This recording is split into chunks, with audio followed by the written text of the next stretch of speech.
সিএনজির সাথে হয়তো কোনো সমস্যা হয়েছে, লাগাই টাগাই দিয়েছে হয়তো বা।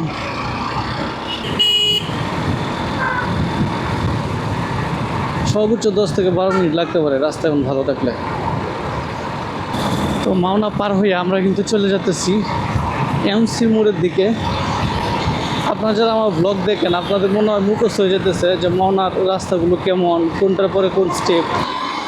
হ্যালো গাইস, আসসালামু আলাইকুম, কেমন আছেন আপনারা? তো আমি এই মুহূর্তে আছি মাওনা চৌরাস্তা। আর এই মাওনা চৌরাস্তা থেকে আমি স্কয়ার মাস্টার বাড়ি যাব। আপনারা উপভোগ করতে থাকুন।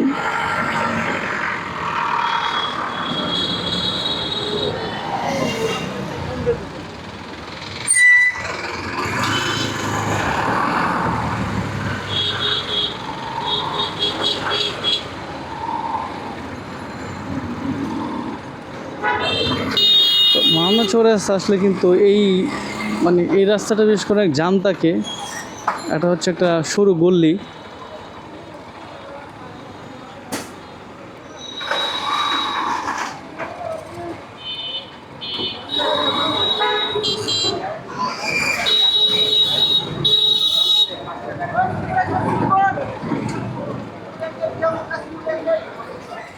তো ওই যে সামনে আপনারা দেখতে পাচ্ছেন মাওনা ফ্লাইওভার।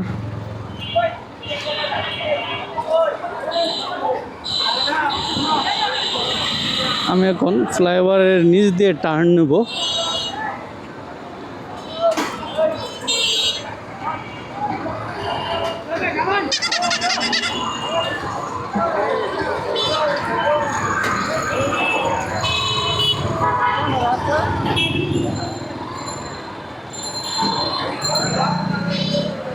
সো গাইস, আমি এই মুহূর্তে আছি মাওনা ফ্লাইওভারের নিচে।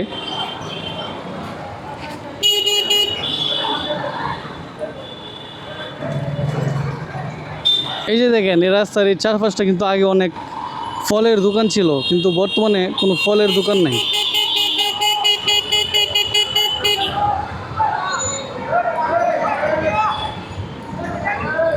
এই জায়গায় একটা সিএনজি স্ট্যান্ড দেখতে পাচ্ছি আমরা। তাও এটা কোনো পার্মানেন্ট স্ট্যান্ড না, এটা টেম্পোরারি স্ট্যান্ড।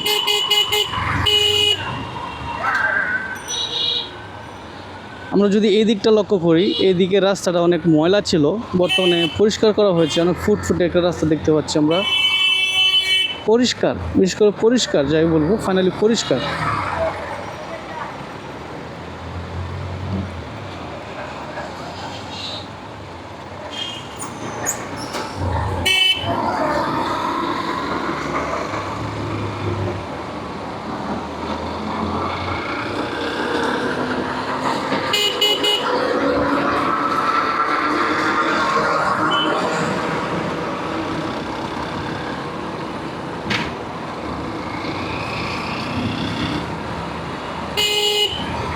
যে একটা হিরো এক্সট্রিম দেখতে পাচ্ছি। এই বাইকটা ভালো, গেট আপের দিক দিয়ে 125 সিসি গাড়ির মধ্যে এই বাইকটা এবিএসও আছে, অনেক ভালো একটা গাড়ি। 5/5 দিতে হয়।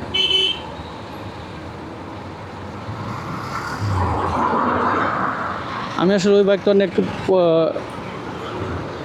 পছন্দ করছিলাম, বাট ফ্যামিলি রাইডের জন্য ওই বাইকটা অনেক কষ্ট হয়ে যায়, যার জন্য আমি পরে ওটা ডিসিশনটা চেঞ্জ করে নিই।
স্টেপ। আসলে আমার এই রাস্তাটা চলাচল একটু বেশি, যার জন্য আমি এই রাস্তার ব্লগটা একটু বেশি বানাই।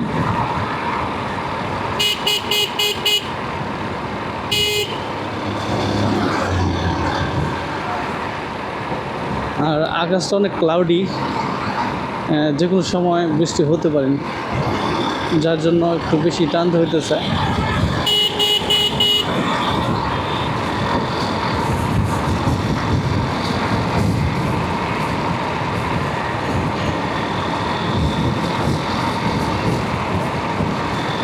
তো আমার এই ফুটেজটা হইতেছিল DJI Action 5 Pro ক্যামেরা দিয়ে। যা ভাই দিয়ে টান দে, টান দে, দরকার আছে ধরার টানার।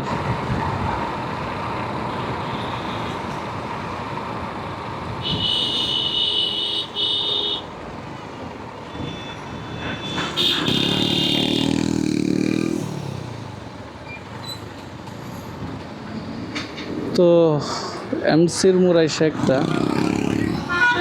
জামে আটকে পড়ছি। সমস্যা নাই, এত তাড়াহুড়া নাই, আস্তে আস্তে যাইতে থাকি। বেশি বড় জাম না, ওই যে দু একটা বাস আইসা একটু তেরে দূরে দাঁড়ায় তাই এটাই সমস্যা। এই রাস্তার এক্সট্রা কোনো প্যারা নেই।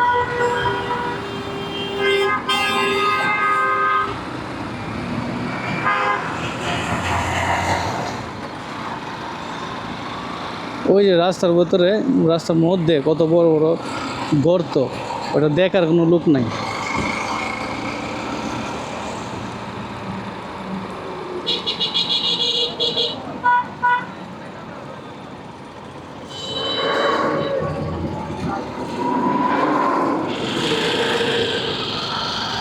আমি ওই দিন দেখলাম একটা নিউজ, এই জায়গায় একটা ট্রাক উল্টে অনেক বড় একটা দুর্ঘটনা হয়েছিল, যেটা অনেক হৃদয় বিদারক ঘটনা। আমি যতটুকু সিসিটিভি ফুটেজে দেখতে পেয়েছি, ট্রাকটা পুরো উল্টে গেছে, ওরকম একটা অবস্থা।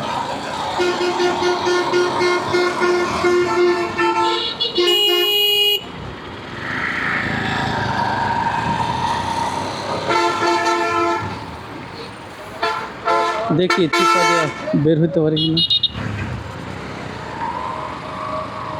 ওই দিকটা অনেক জাম দেখতে পাচ্ছি।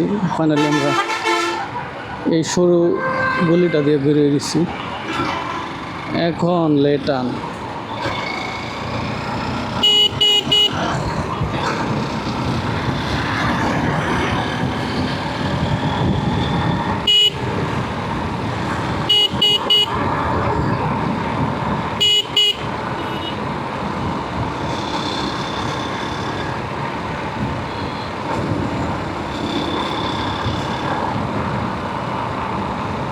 কি হলো সামনে? দুর্ঘটনা কি হলো রে ভাই? সমস্যা হয়েছে, লাগাই টাগাই দিস হয়তো বা।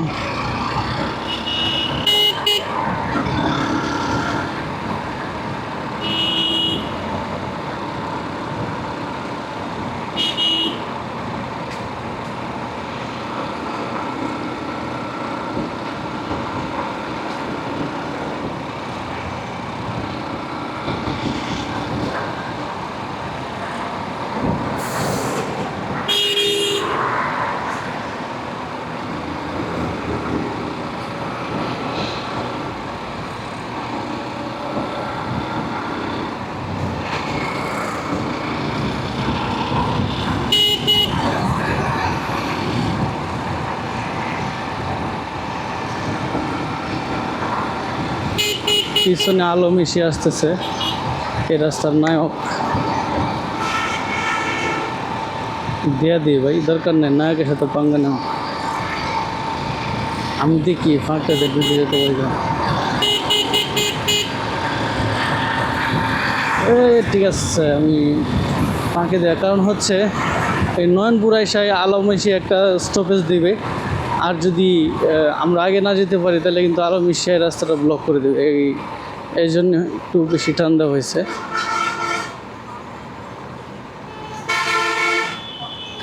ফাইনালি আমরা চলে আসছি নয়নপুর।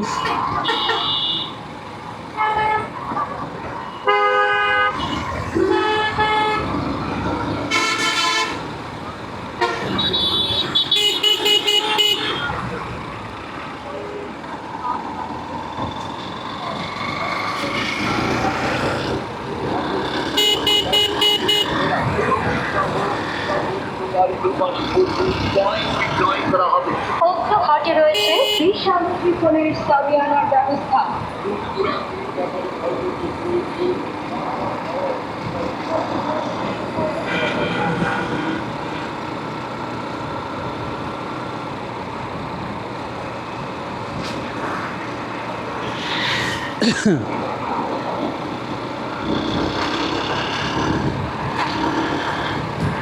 তো মাওনা থেকে স্কয়ার মাস্টারবাড়ি বেশি সময় রাস্তা না, যদি রাস্তা ফ্রি থাকে সর্বোচ্চ 12 থেকে 15 মিনিট লাগে, আর যদি রাস্তায় একটু জাম থাকে তাহলে এমনই 20-25 মিনিট সময় লাগতে পারে।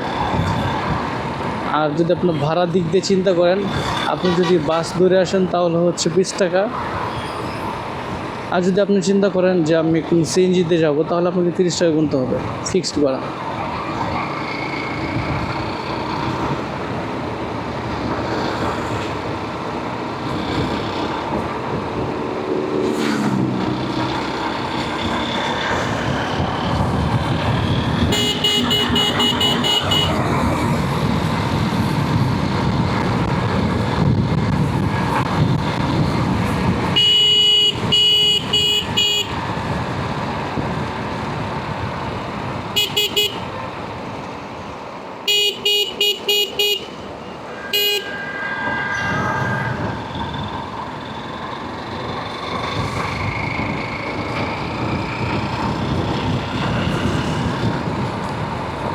সো গাইস, ফাইনালি জয়না বাজার চলে আসলাম।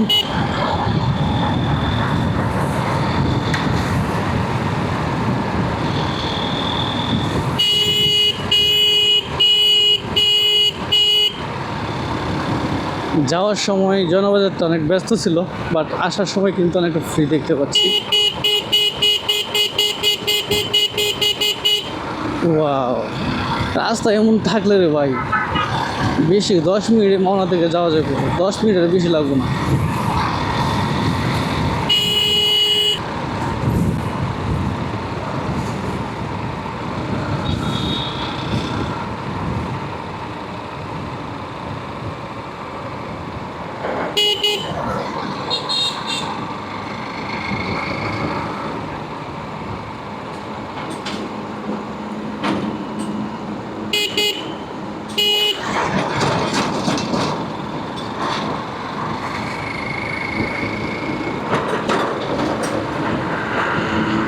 তো এটা হচ্ছে বাংলাদেশের মধ্যে একটা নাম করা glass factory, Nasir glass industries. অনেক ভালো কোয়ালিটি, অনেক প্রোডাক্ট আমি নিয়ে ইউজও করছি, অনেক ভালো। এটা হচ্ছে টোটালি এক্সপোর্ট লেভেলের একটা ফ্যাক্টরি। ওনারা সব দেশের বাহিরে এক্সপোর্ট করে থাকেন।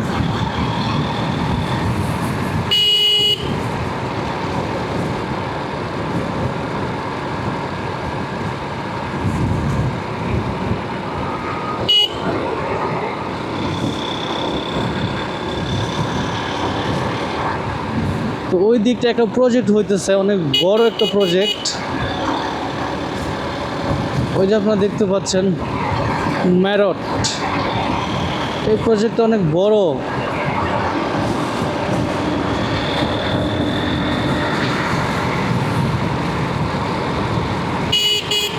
এমন করতেছে কে?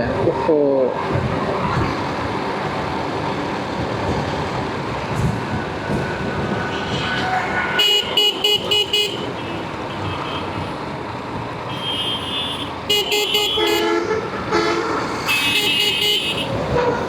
ভাই ঠিক আছে, ভাই কঠিন টান দিছে। ভাইয়ের বাইকের ক্যাটাগরিটা আমার ভালো লাগছে। হুন্ডার আগের মডেলটা চিপা একটা হুন্ডার চিপা চাপা দিয়ে পুসপুস করে চলে যেতেছে।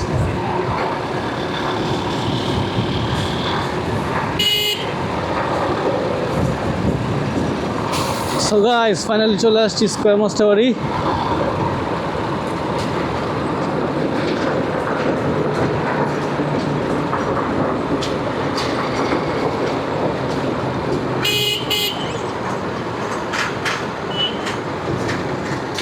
ফাঁকা হয়ে গেছে স্কয়ার মাস্টারবাড়ি, আগের মতো নাই।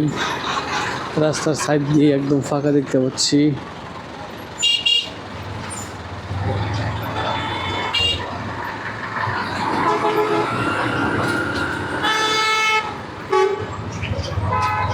ওই যে ওই দিকটায় ট্রাফিক পুলিশ মামারা অপেক্ষা করতেছে কোন সময় গাড়িরে ধরে আটকাইব। আমার অবশ্য সব কাগজপত্র ঠিক আছে, আপনারা জানেন অলরেডি। আমার A to Z সব ঠিক আছে, কিন্তু একটা প্রবলেম আছে, আমার গাড়ির ইন্স্যুরেন্স নাই। আর বাংলাদেশে ইন্স্যুরেন্সওয়ালা গাড়ি আমার কাছে মনে হয় খুব কম, খুব নগণ্য হিসাব করলে।